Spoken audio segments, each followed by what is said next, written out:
울리죠. 조금 에코를 낮춰주시면 좋을 것 같아요. 오늘은 돈을 사랑하지 않는 사람이라는 제목으로 여러분들과 함께 설교 말씀을 나누기 원합니다.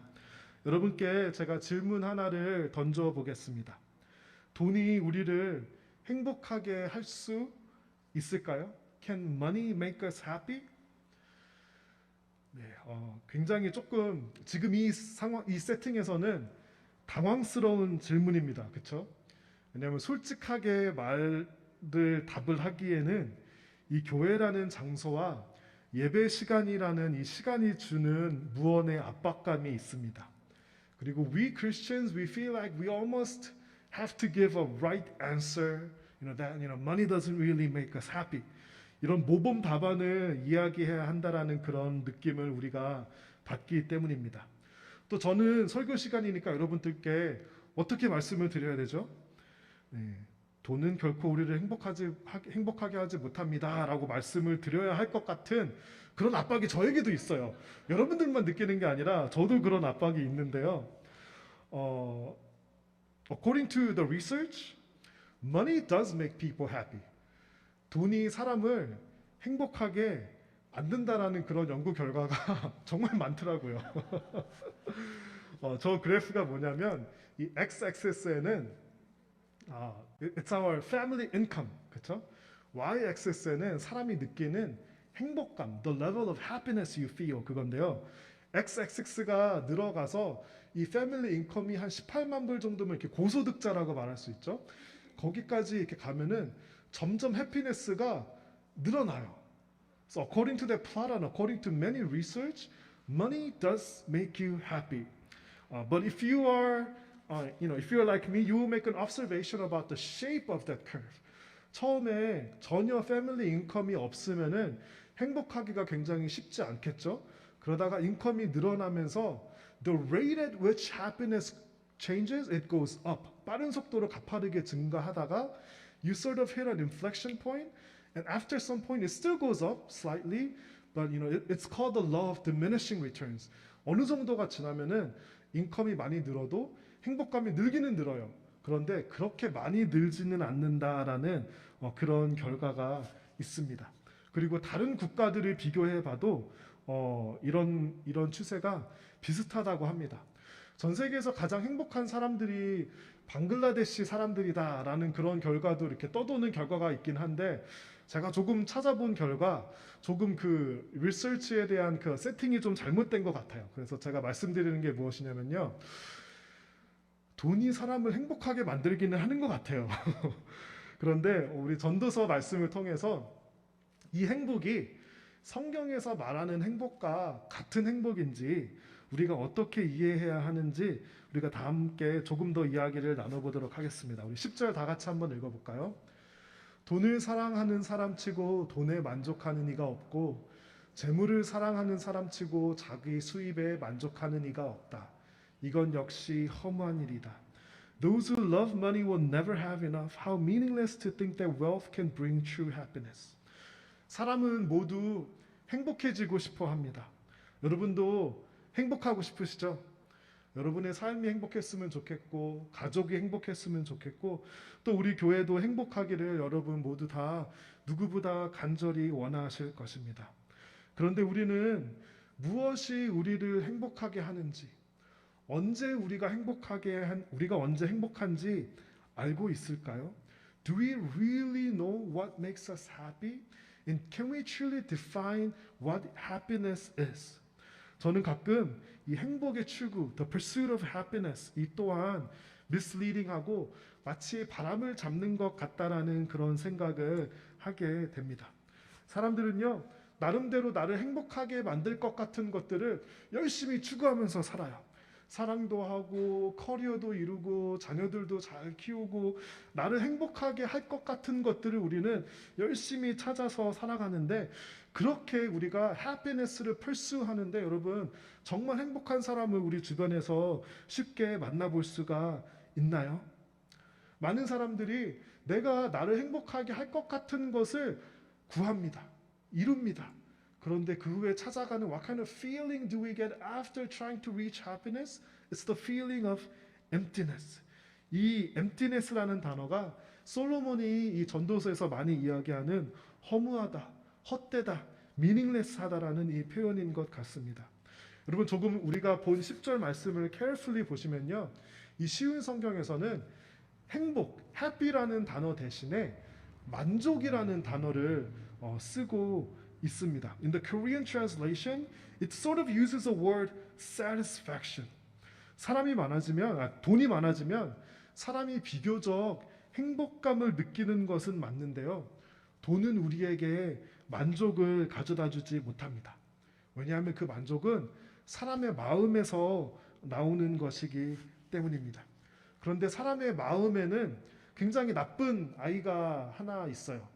그 아이의 이름은 무엇이냐면 바로 욕심, greed라는 것이에요. 내가 더 많은 것을 가지는데 내가 그렇게 노력한 것보다 가지고 있는 것보다 욕심이라는 아이가 조금 더 커지면은 우리는 또 행복하지 않아요. 열심히 그래서 욕심을 채우기 위해서 사는데 이 욕심이라는 아이는 계속 커져서 우리를 행복하게 하지 못합니다. Your greed is bigger than your ability to make money, and as long as your greed is unrestrained, you are not going to be fully satisfied. 그리고 저는 그 욕심이 돈을 사랑하는 마음으로 자신을 나타낸다고 그렇게 생각합니다. 만족은 무엇일까요? 만족은 나를 행복하게 하는 것을 더 많이 이렇게 쌓아놓고 가지려는 것이 아니라 저는 만족이 우리의 욕심을 컨트롤하고 욕심을 제어하고 욕심을 작게 만듦으로써 마음에 가질 수 있는 그런 것이라고 생각을 합니다. 돈과 재물을 사랑한다면 그 안에는 만족이 없습니다. 영어 성경에서는 이렇게 표현합니다. How meaningless to think that wealth can bring true happiness. 그냥 행복이라 그러면 헷갈릴까봐 영어 성경에서도 true happiness라고 그렇게 이야기하는데 우리는 사실 만족, true happiness가 무엇인지 잘 모릅니다. 경험해보지 못한 것은 그것이 무엇인지 잘 모릅니다. 많은 사람들이 돈을 벌면서 우리 인생에 참 많은 시간을 보내고요. 돈을 벌지 않을 때에는 돈에 대해서 생각과 묵상과 큐티를 하면서 그렇게 많이 보냅니다. 저도 그렇고 여러분들도 아마 그러실 것 같습니다. 우리가 살아가면서 하는 거의 모든 행위는 돈이 들어요. Everything costs money. 교회로 올 때도 우리 운전하고 오죠. 그럼 차 페이먼트 내야 되고 기름값도 내야 되고 차 고장 나면은 차도 고쳐야 되고 교회 오는 것도 돈이 들더라고요. 한국말 중에 이런 말이 요즘에 청년들 사이에서 유행하더라고요. 숨만 쉬어도 돈이 든다. 네, 그런 마음을 나타내는 것 같습니다.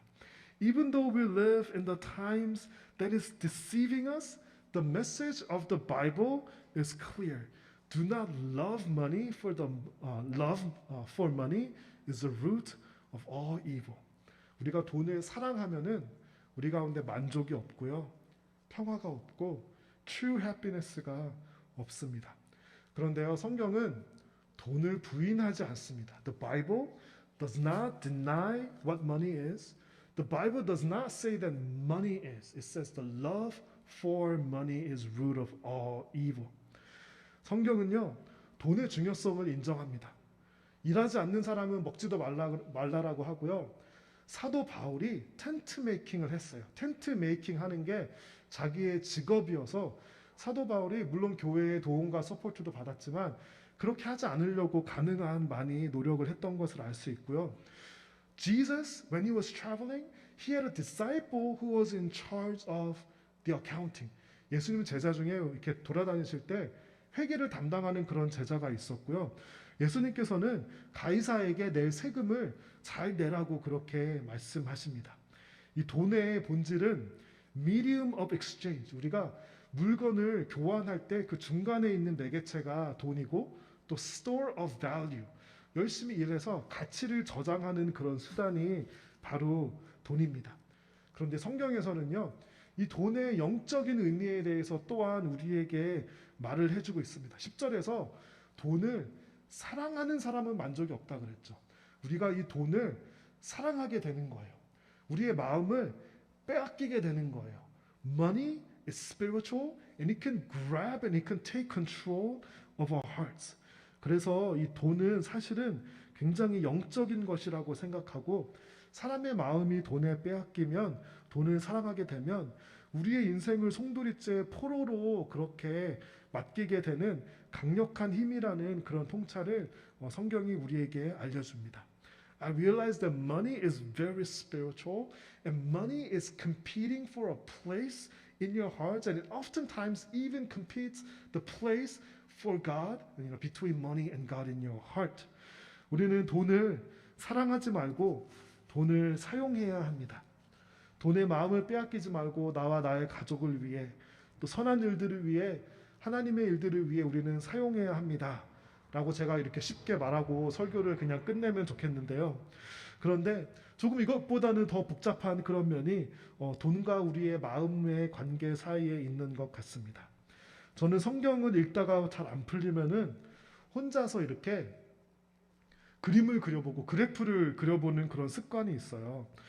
제가 아까 이 전도서 5장 10절 말씀을 읽고 또 그 리서치 결과를 보고 돈과 행복의 그래프를 한번 이렇게 그려보았습니다. 아까 이거는 우리가 본 거 맞죠? 돈이 많을수록 돈이 많을수록 행복이 이렇게 올라갑니다. 그런데요, 돈이 아무리 많아도 사람들이 행복하지 못한 것을 보면서 there must be something else to true happiness 하고 제가 그 바를 높이 잡아봤어요. 저 정도에 가야 우리가 만족하고 true happiness가 되는데 돈이 행복에는 영향을 끼치지만 그것을 다 행복을 가져다 주지는 못하는 것 같아요. And then I started to think about what else can bring me happiness. 우리 다음 슬라이드 보여주시면요. 사람이 건강하면은 조금 더 행복감이 올라가고 관계가 if you have good relationships, you are going to be happy. 자기의 꿈을 이루면은 또 행복해질 것 같아요. 이게 뭐 좀 몇 가지가 더 있을 수도 있을 것 같습니다. And now let's imagine that there is actually a person. 돈도 다 가지고 있고 health도 가지고 있고 가족과 주변 사람들과 관계도 너무 좋고 꿈도 다 이룬 사람이 어쩌다가 한번 있다고 한번 생각해 보시기 바랍니다. 그 사람은 정말 행복할까요? Can such people be truly, truly happy? 네. 아마도 저 사람이 누굴까 생각해 보니까 저는 솔로몬이었던 것 같아요. 돈도 있었고 건강했을 것 같고 그 지혜와 좋은 관계도 있었을 것 같고 자기가 하고 싶은 거를 다 이룬 사람인데 저거에 인류 역사상 가장 근접한 사람이 아마 솔로몬이었을 것 같은데 그가 뭐라고 얘기를 하죠? 헛되니 모든 것이 헛되도다라고 그렇게 이야기를 합니다. 그러면 이 전도서에서 말하는 솔로몬이 깨달은 true happiness는 어디서 오는 것일까요? 저는 그것이 바로 하나님과의 연합, union with God, 이것에서 온다고 생각합니다. 우리가 하나님을 알고 내가 구원받은 하나님의 자녀임을 깨닫게 되고 하나님을 예배하는 삶을 살아가고 우리의 삶의 사명을 발견하여서 그것을 가지고 한 손에 복음 들고 한 손에 사랑을 들고 살아가는 삶, 그런 사람이 행복하지 않을까? Only the person in union with God, somebody who knows God, somebody who lives the life of worship and discovers his or her calling and live according to the calling, wouldn't that be an awesome and happy life? 그런데요, 많은 사람들이 돈의 노예, 우리의 욕심의 노예로 살아가고 있는 그런 모습을 봅니다. 부자인데 그 역사상 어느 때보다도 넉넉한데 좋은 환경을 가졌는데 욕심의 노예로 살아가고 이 거짓말의 노예로 살아가는 우리 모습을 보면서 솔로몬이 얼마나 탄식하고 예수님께서 얼마나 안타까워하실까요? 제가 얼마 전에 한 팟캐스트를 제가 이런 팟캐스트를 듣는 것을 좋아합니다. 들었는데 데이빗 맥거베인이라는 사람이 있었어요. 이 사람이 어떤 사람이냐면 그 asset management, 자산 관리 금융업에 종사하는 사람인데요. 이 사람이 뭐 그렇게 유명하거나 그렇게 큰 회사를 경영하는 건 아닌데 한 50 to 100 million 달러 정도의 이런 그런 asset management를 하는 그런 일을 하고 있습니다. 제가 이 사람의 팟캐스트를 듣는데 좀 느낌이 달랐어요. 일단은 the way that he used words and his masterful use of language really impressed me. 이 사람의 단어 선택이나 이 문장 어휘력이 정말 탁월한 사람이었다라는 그런 생각이 들었고 제가 이 사람의 굉장히 역사적인 지식에 해박했는데 제 느낌이 왠지 이 사람이 기독교인일 것 같은 거예요. 그래서 제가 이 사람이 쓴 책이 있어서 그 책을 찾아봐서 읽어보니까 이 사람이 그리스도인이었어요. 기독교인이었고 그 집안 대대로 기독교인이고 그 아버지께서 그 비즈니스를 만드시고 아들이 이제 비즈니스를 물려받았는데 the founder of the asset management company, that person's dad retired and he went to Philippines as a missionary to serve the orphanages. 그 아버지가 금융업에 종사하다가 선교사로서 필리핀에 가서 고아원을 섬기시더라고요. 제가 이분의 그 쓴 책을 읽어봤는데요. 제가 가지고 있는 꿈 중에 하나가 이제 제가 전하고 싶은 메시지를 다 책에 담아서 한번 출판을 하는 건데 이분이 제가 하고 싶은 얘기를 다 해버렸어요. 그래서 이거를 책이 쓸 일이 아마 없겠다라고 그렇게 생각될 정도로 정말 좋은 내용의 책이었는데 이분을 제가 예전에 대학부 할 때 수련회에 초청했어요. 이분을 그 세미나 강사로 초청했는데 사실 굉장히 죄송했어요. 왜냐하면 이분이 콜로라도에 살고 있었는데 1시간 남짓 되는 그 세미나를 위해서 주말을 다 이렇게 보내면서 여기에 오게 하는 게 굉장히 죄송했는데 제가 이제 이메일을 보내고 그분에게 연락을 했거든요. 자, 그래도 이분이 쓴 책을 읽었는데 이분이 쓴 책이 Intentional Legacy라는 그런 책인데 제가 이분께 그 책 제목을 인용하면서 나는 당신이 와서 젊은 학생들에게 좋은 레가시를 남겨줬으면 좋겠다라고 그렇게 제가 쓰니까 이분이 바로 오겠다고 하시더라고요. 그래서 이분이 오셔서 제가 샌디에고 에어포트에 픽업을 가고 또 수련회 마치고 제가 이분을 이제 다시 샌디에고 에어포트로 운전해서 모셔다 드리면서 제가 한 가지를 물어봤어요. I asked this one question to the guy. You, as a person who is managing money all day, that's your job. You think about money all day and you read financial history all day. 돈에 관련된 일을 평생 하면서 돈을 사랑하지 않고 돈의 마음을 뺏기지 않고 믿음을 지키는 게 가능합니까? 제가 그분께 진짜 솔직하게 물어봤어요. 왜냐면 저도 솔직히 자신이 없는 거예요. 나같이 금융업에 종사하지 않는 사람도 이 마음을 뺏기는데 어떻게 그 사람은 He lives and breathes money, but how can he not have his heart and faith taken away by the money? 그런데 이분이 그렇게 얘기를 하시더라고요. 물론 이게 쉽지는 않지만 또 훈련과 기도와 노력이 필요하지만 자기는 가능하다고 생각하고 자신이 to a degree 어느 정도 그런 삶을 살고 있다고 그렇게 생각을 하신대요. He says, this is simply a calling of what God has, told me to do. I'm just simply fulfilling His callings. And if there ever comes a point where I have to choose profits over doing God's will, I will choose God's will 100 times. 이분이 나는 하나님께서 주신 나의 소명으로 이 일을 하는 거기 때문에 만약에 내가 내 비즈니스에서 이익을 내야 되는 상황과 하나님의 말씀이 충돌하는 날이 오면은 나는 그냥 그 비즈니스를 접어버리고 아버지가 섬기시는 필리핀의 고아원에 가서 나도 섬길 수 있다. 라고 그렇게 이분이 이야기를 하더라고요. 정말 그것이 가능한 것 같습니다. 그리고 성경에서는 분명히 가능하다고 그렇게 말씀해 주시고 있습니다.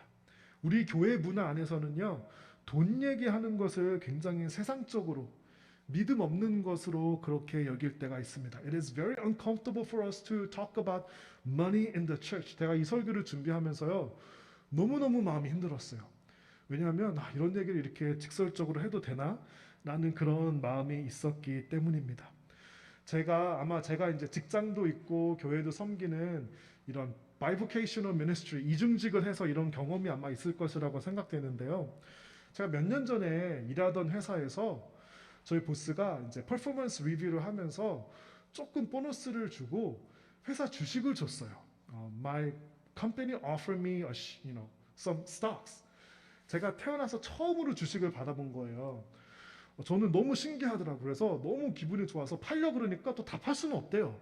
1년에 25%씩 그게 이제 베스팅이라 그래서 왜 주고 팔지 말라는 건 저는 그때 당시에는 좀 이해를 못했는데 제가 너무 그런 거를 처음 받아보니까 너무 신이 나가지고 교회에 가서 제가 자랑을 한 거예요. 제가 목사님들한테 목사님 제가 이 주식 좀만 기다리시면 이거 이제 베스팅 되면은 제가 팔아가지고 맛있는 거 사드릴게요. 제가 너무 기분 좋아가지고 말씀을 드리니까 갑자기 어떤 목사님이 완전히 정색을 하시면서 목회자가 크리스천이 주식을 사고 팔고 하면 주님이 기뻐하시지 않는다고 그거 안 된다라는 거예요. 그래가지고 저는 물론 그분이 어떤 말씀을 하셨는지 제가 다 알고 있죠. 저도 눈치가 있는 사람이니까 그렇죠. 물론 이런 막 뭐 주식 사고 팔고 뭐 투자하고 이런 것에 너무 마음을 뺏기고 뭐 일상생활이 흔들릴 만큼 그렇게 하는 거는 그거는 당연히 안 좋죠. 제가 그 목사님 무슨 말씀 하시는지 알았어요. 그리고 목회자에게는 더 그게 이제 엄격하게 적용될 수 있겠죠. 그런데 제가 그냥 넘어갔어도 됐는데 그 목사님께 이렇게 되받아쳤어요. 목사님 그런데요. 목사님들 대부분 가입하신 목회자 은퇴연금의 대부분이 주식시장에 투자되는 거 혹시 아시나요? 제가 그렇게 여쭤봤어요. 저는 목사님들이 교인들에게는 주식 투자하지 말라는 얘기는 많이 들었는데 본인들 은퇴연금에 주식 투자하는 거는 왜 아무 말도 안 하시는지 저는 잘 이해가 안 갑니다. 이렇게 말씀을 드리니까 그 목사님이 한 번 더 정색을 하시더라고요. 또 제가 어떤 전도사님과 이야기를 하다가 그분이 이렇게 얘기하는 거예요. 주식 투자는 도박이다. 근데 제가 그래서 그분께 제가 이제 무슨 말인지 당연히 알아듣는데 또 한 번 이렇게 되받아쳤어요. 제 성격이 약간 이렇게 삐딱한 면이 있어요. 제가 어떻게 말했냐면요. 그 전도사님이 아이폰을 쓰고 있었어요. 그래서 제가 그 전도사님한테 물어봤어요. Do you know who makes that phone? And he goes, Apple, right? And do you know Apple, issues shares and stocks? And if it wasn't for shares or stocks, the iPhone probably wouldn't exist. The car that you drive probably wouldn't exist if it wasn't for the investing of the initial investors who invest in the company and they received their stocks back. 전사님이 설교 열심히 준비하는 컴퓨터 아마 주식이라는 것이 이 세상에 없었으면 그 컴퓨터 존재하지 않을 수도 있을걸요? 라고 제가 그렇게 이야기를 하니까 또 그 전도사님이 저를 완전히 믿음 없는 사람으로 그렇게 여기시더라고요. 여러분 제가 절대로 막 주식 투자는 괜찮습니다. 여러분 장기 투자하세요. 뭐 이런 게 아니라요. 이런 게 절대로 아니라요. 성경에서는요. What does the Bible do? 성경에서는요. 이렇게 얘기하지 않아요. 주식은 안 되고 부동산은 괜찮아. 이렇게 얘기하지 않아요. 성경에서는 우리에게 원리와 원칙에 대해서 말해주고 있어요. 성경에서 말하는 원리는 무엇이냐면요. 돈을 사랑하지 말라라는 거예요. 돈의 마음을 뺏기지 말라라는 거예요. 아주 얼마 안 되는 100원을 10불을 투자하면서도 돈을 사랑하면은 그건 죄예요. 10,000불, 100,000불, 100,000불을 투자하더라도 하나님을 위해서 사랑할 수 있고 내가 그거를 나의 믿음이 흔들리지 않게 잘 할 수 있다면 저는 그것은 죄가 아니라고 생각을 합니다. 성경에서는 우리에게 이 the principle of not loving money but being able to maintain your faith so that when the time comes you can utilize money for good purposes. 저는 이것이 성경에서 가르쳐주는 원리라고 생각하고요. 또 성경에서는 우리의 마음의 만족과 true happiness를 얻을 수 있는 그런 원리에 대해서 또 우리에게 말해주고 있습니다. 15절 우리 다 함께 읽어볼까요? 다 함께 읽어볼게요. 우리는 태에서 알몸으로 나올 때처럼 알몸으로 돌아간다. 손으로 수고한 그 어떤 것도 지니고 가지 않는다. We all come to the end of our lives as naked and empty-handed as the day we were born. We can't take riches with us. When you are born naked, and when you leave this world, you are going to leave empty-handed. 우리가 아무것도 가지고 갈 수 없습니다. 그러므로 우리가 가지고 갈 수 없는 것을 사랑하지 말라고 성경에서 우리에게 이야기해주고 있습니다. 제가 이번 주에 계속 묵상하게 된 말씀이 있는데요. There's the story that I meditated this whole week, and it is the story of the 5 loaves of bread and 2 fish. 오병이어 스토리인데요. 워낙 유명한 이야기라서 제가 뭐 다 나누지는 않고 제가 이제 관심이 가는 몇 절만 여러분들께 나누도록 하겠습니다. 우리 15절 함께 같이 읽어볼까요? 네, 15절 준비가 되었나요? 네, 다 같이 읽어볼게요. 저녁이 되자 제자들이 예수님께 와서 말했습니다. 이곳은 외딴 곳이고 시간도 너무 늦었습니다. 사람들을 이제 보내어 마을에 가서 먹을 것을 각자 사도록 하는 것이 좋겠습니다. That evening the disciples came to him and said, This is a remote place and it's already getting late. Send the crowds away so they can go to the villages and buy food for themselves. The disciples were getting tired and they wanted to finish the day of the ministry. 제자들이 피곤하고 좀 사역을 빨리 마치고 사람들을 보내고 싶었던 것 같아요. 저는 그 제자들의 마음 충분히 이해합니다. 제가 예전에 전도사로 사역할 때에는 교회 행사 있는 거를 별로 안 좋아했어요. 왜냐하면 교회 행사 끝까지 남아서 불을 끄고 문을 잠그고 쓰레기를 버리고 가야 되는데 그거를 언제 해야 되냐면 모든 사람들이 다 집에 갔을 때 그 일들을 해야 되는 거잖아요. 그런데 사람들이 집에 안 가는 거예요. 부흥회를 하면은 말씀 듣고 집에 가야죠. 집에 안 가고 서로 만난 게 너무 기쁘고 즐거우셔가지고 얘기를 하고 집에 안 가시는 거예요. 저는 부흥회나 교회 행사 끝나면 마음이 타요. 빨리 집에 가야 되는데 저분들 왜 안 가시나. 그렇게 이제 얘기하시는 분들이 얄미울 수가 없습니다. 그런데 가끔 어떤 정말 눈치 없으신 분들이 우리 배고픈데 뭐 좀 먹고 가자 막 이래요. 어디 가서 막 음식을 사오기도 하고 라면을 끓이기도 하고 그날은 이제 집에 못 가는 날이에요. 또 너무 헤어지기 아쉬우니까 커피를 이제 드시는 거예요. 커피를 나가서 드시면 되지 꼭 커피를 사와서 교회에 가지고 와서 드세요. 그러면은 그날은 이제 집에 못 가는 날이어서 제가 이 제자들의 마음이 너무 이해가 돼요. 좀 쉬고 싶고 집에 가고 싶은데 이제 저녁 먹을 시간이고 너무 힘든데 이 사람들이 갈 생각을 안 하고 Jesus had no intention of sending them away and the disciples were tired. 근데 예수님께서 이 제자들에게 이렇게 말씀하시는 거예요. 제자들은 이 사람들 우리가 다 먹일 수도 없고 그러니까 빨리 보내서 밥 먹게 하세요. 이러니까 제자들이 예수님께서 이렇게 말씀하시는 거예요. 너희가 그들에게 먹을 것을 주어라. You give them something to eat. 저는 이 제자들의 마음이 너무 공감이 가는 거예요. 얼마나 화가 났을까요? 예수님이지만 얼마나 화가 났을까요? 여러분 10,000명, 20,000명 혹시 밥 먹여본 적 있으세요? 없으시죠? 저는 있어요. 뭐 제가 음식을 한 건 아니지만 예전에 부산의 백스코라는 데에서 수련회를 한 적이 있는데 This was a Christian retreat with conference where people from like 20 different countries came. And there were about, I think there were about 20,000 people. 2만 명을 먹이는데 저희 팀이 어느 날 점심 이렇게 배분하는 그 일을 맡게 됐어요. 여러분 2만 명이 모인 곳에 혹시 가보셨나요? 사람 머리가 시커먼데 끝이 안 보여요. 그 2만 명을 먹이기 위해서 5톤짜리 트럭이 몇 대가 와야 되고요. 그 이미 만들어진 음식을 그 박스를 이렇게 트럭에서 빼서 포장을 뜯고 나눠주는데 2만 명 나눠주는데 한 30명에 한 3시간이 걸렸어요. 제자들이 보기 여러분 이게 말이 5,000명이지 이제 어린애 애들까지 한 2만 명 되거든요. 2만 명을 예수님께서 먹이라 그러니까 제자들이 얼마나 화가 나고 예수님 진짜 이런 때는 좀 예수님 따라하는 게 싫다 이제 그런 생각 충분히 하지 않았을까요? 저는 이 제자들이 그거를 나눠주는데 2만 명 나눠주는데 한 3시간, 4시간 걸렸을 것 같아요. 밥을 2만 명을 나눠주면은요 너무 힘들고 지쳐서 내가 먹을 밥이 안 먹여져요. 너무 힘들어가지고 제가 그때 기억이 확 나면서 이 제자들의 마음에 너무 공감이 되는데 예수님께서는 그러세요. 너희가 you give them something to eat. 너희가 그들에게 먹을 것을 주어라. 그들이 가진 모든 것은 5병이요. 5 loaves of bread and 2 fish였습니다. 제자들이 말했어요.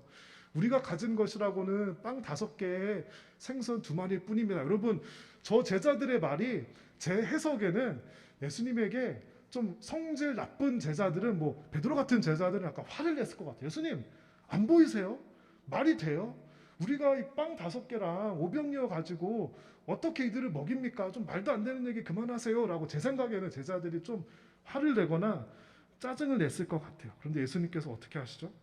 예수님께서 이 5병이어를 가지고 멀티플라이 하셔서 2만 명 사람들을 다 먹입니다. 제자들은 굉장히 놀랐겠지만 그래도 힘들었을 것 같아요. 그런데요, 이 오늘의 포커스는 이게 아니라 다 사람들을 먹였어요. 예수님의 기적으로 오병이어를 통해서 He fed 20,000 people through His miracle. 끝에 뭐가 남았죠? 12바구니가 남았어요. 여러분, 예수님께서는 왜 12바구니가 남게 필요한 것보다 더 많이 만드셨을까요? 제자들에게 뭔가를 가르쳐 주고 싶으셨던 거예요. Jesus wanted to teach the disciples something. 이것도요, 제자들이 12명이잖아요. 각 사람당 한 명씩 가득 찬 12바구니가 남았습니다. 예수님께서는요, 제자들에게 너희가 그들에게 먹을 것을 줘.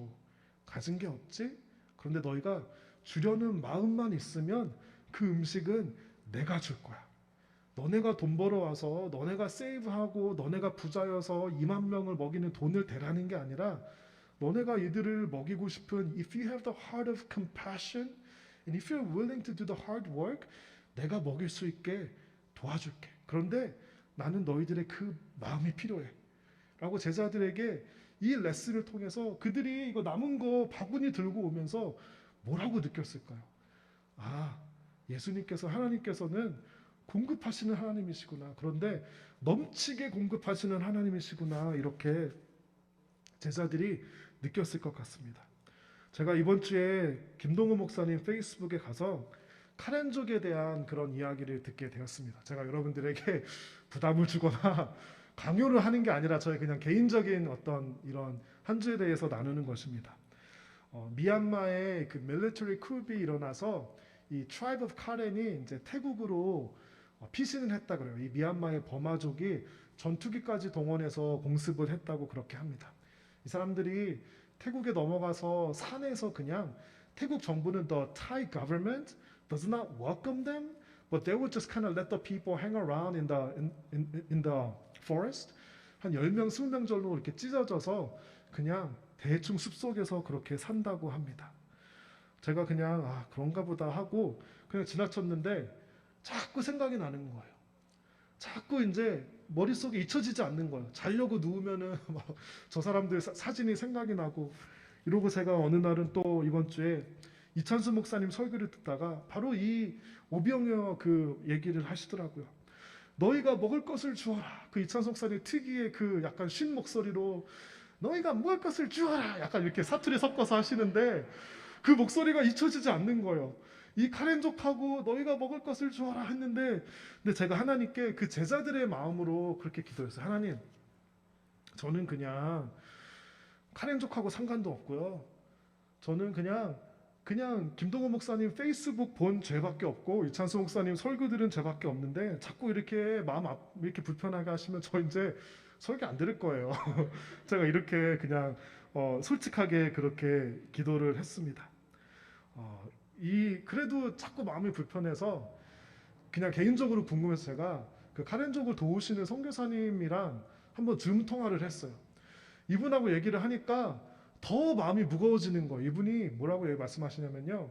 한 10,000명 정도가 about 10,000 people are in the forest. 이 상황이 긴급 구호가 필요한 상황이래요. emergency relief가 필요한 상황이래요. 제가 선교사님께 너무 답답해서 물어봤어요. 선교사님 근데 좀 이렇게 장기적으로 좀 집도 지어주고 학교도 만들어주고 그럴 방법은 없습니까? 이러니까 그 선교사님이 그거는 국가적인 일이지 뭐 이렇게 개교회가 할 수 있는 일이 아니라고 선교사님이 그러시는 거예요. 제가 왜 이렇게 마음이 힘들었냐면 제가 이제 월드비전이나 다음 슬라이드 보여주시면 제가 한비아 씨를 통해서 이제 월드비전이나 이런 사역, 제가 한때 월드비전에 지원했던 거 여러분 제가 말씀드려서 아시죠? 거기서 받아주지 않아서 제가 못 갔지만 저는 굉장히 관심이 많아서 저는 긴급 구호보다는 어떻게 하면 빨리 자활로 이어질 수 있을까?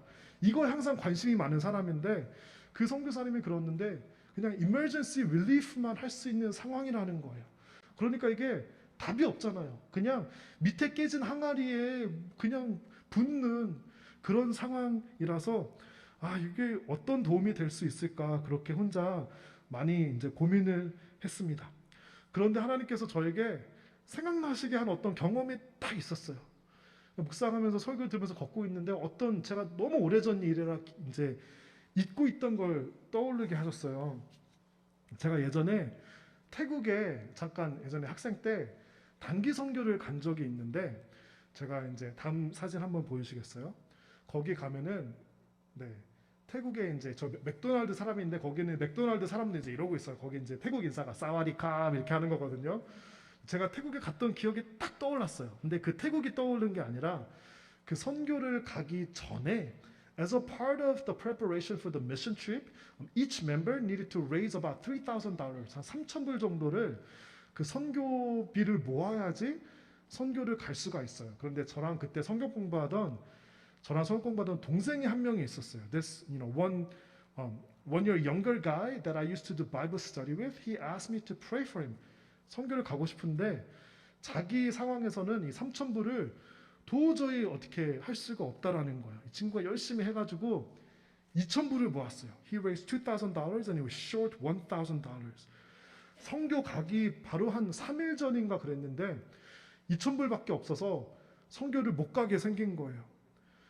같이 기도해달라고 그런 거예요. 그래서 이제 그 선교 마지막 훈련을 갔을 때 그 선교 이제 훈련하다가 갑자기 찬양 인도자가 나와서 같이 찬양을 하자는 거예요. 그래서 일어나서 찬양을 하는데 제가 아까 불러드린 이 God of Justice라는 이 곡이었어요. 이 곡이 맨 마지막 부분에 Freely we receive now, freely we will give, we must go 이렇게 가는 노래인데 가사가 저한테는 저렇게 보이는 거예요. 그 파워포인트에 전체 가사가 나왔는데 그날마다 진짜 저렇게 가사가 보이는 거예요. 저게 뭐지? Freely we receive now and freely we will give. 저게 왜 저렇게 보이지 했는데 그때 하나님께서 마음에 감동을 주시는 거예요. 너가 줘. 너가 그 친구 선교비 채워줘. 라고 하시는데 제 상황이 어땠냐면요. 저도 안 채워졌어요. 저도 500불 부족했어요. 그래서 하나님 저도 지금 부족한데 어떻게 제가 저 친구를 채워줍니까? 그랬는데 하나님께서 너가 가지고 있는 모든 것 내가 줬잖아. 너가 저 친구 채워줘. 그러시는 거예요. 그래가지고 제가 그날 눈물을 흘리면서 감동의 눈물이 아니라 억울함의 눈물을 흘리면서 그날 저 노래 부르고 나서 그 친구한테 제가 1,000불짜리 체크를 써줬어요. 제가 가지고 있는 전 재산이 한 2천 몇백 불 됐거든요. 거기에 이제 그 친구 1,000불 써주고 저 500불 제가 제 체크를 쓰면서 다시 한번 눈물 흘리고 그러면서 그 선교를 갔다 온 기억이 딱 그때 났어요. 그때 제가 오병이어를 체험했는데요. 그 해후로 제가 선교를 한 3번 정도로 더 갔거든요. 이 선교를 가는데 그 선교비가 부족한 적이 단 한 번도 없었어요. 어떤 일이 일어났냐면요. 그 다음에 선교를 가는데 제가 중고등부 선생님이었어요. 저희 교회에. 그런데 중고등부 애들이 걔네들 맨날 예배 때도 제가 바이블 스터디 가르치면 맨날 말도 안 듣고 그런 애들이었거든요. 걔네가 뭐라 그러느냐면요. 자기들이 저 선교 간다니까 교회에서 카르워시를 해주겠대요. 그래서 제가 얘네들이? 그래서 이 어린아이들이 심지어는 초등부 애들부터 고등부 애들까지 우리 선생님 선교 간다고 카르워시를 한다고 그러니까 전도사님이 교회 광고를 내주셨어요. 일이 커졌어요. 교회 광고 나가니까 교회 모든 분들이 예배 끝나고 주차장에 한 요 정도 주차장 됐거든요. 주차장에 차를 일렬로 쫙 세운 거예요. 이게 문제가 뭐냐면 저희는 한 번도 해본 적이 없으니까 그 라인이 하나밖에 없어요. 차 한 대 닦는데 10분, 15분이 걸리면은 차가 20, 30대 늘어져 있는데 착 닦는데 그분들이 다 기다리실 수가 없잖아요. 근데 그분들이 교회의 모든 분들이 칼워시 2-3시간을 기다려 주셨고요.